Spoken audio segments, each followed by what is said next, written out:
Dans cet épisode, on va terminer notre tour d'horizon des royaumes fédérés en parlant un peu des Suèves, qu'on a plus ou moins laissés en plan.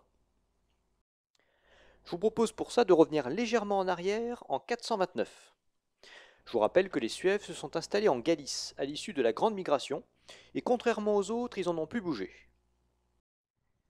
Alors ils sont assez différents des Vandales et des Visigoths. Leur langue est sans doute pour quelque chose. On est déjà sur du germanique occidental, comme le futur allemand. Du coup, la Bible en gothique, pour eux, c'est du chinois. C'est peut-être pour ça qu'ils sont restés païens comme les Francs. Pour l'instant, seuls les Romains pur beurre sont nicéens, mais ça va bientôt changer. Pendant longtemps, les Vandales ont été les pires ennemis des Suèves.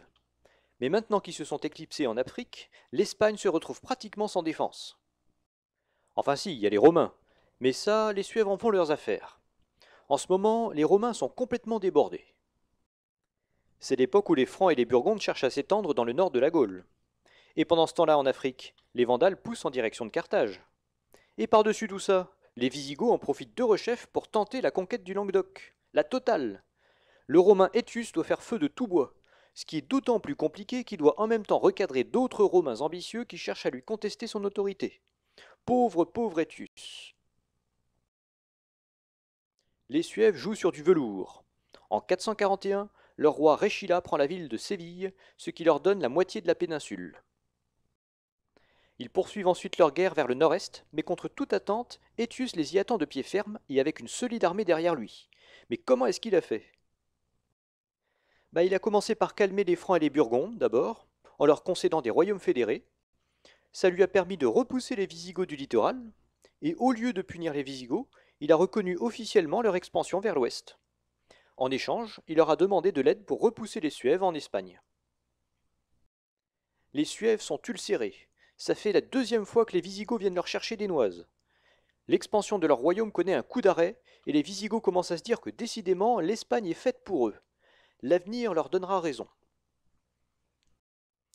Pour être tout à fait complet sur ce petit tour d'horizon, il reste quand même à dire un mot au sujet des Alains.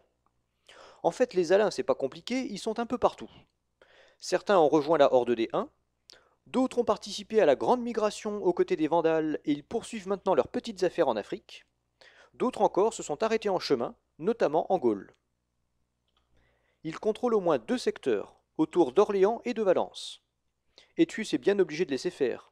Quand on les caresse dans le sens du poil, les Alains deviennent des alliés redoutables. Mais fondamentalement, ça reste des électrons libres qui attaquent à peu près tout le monde.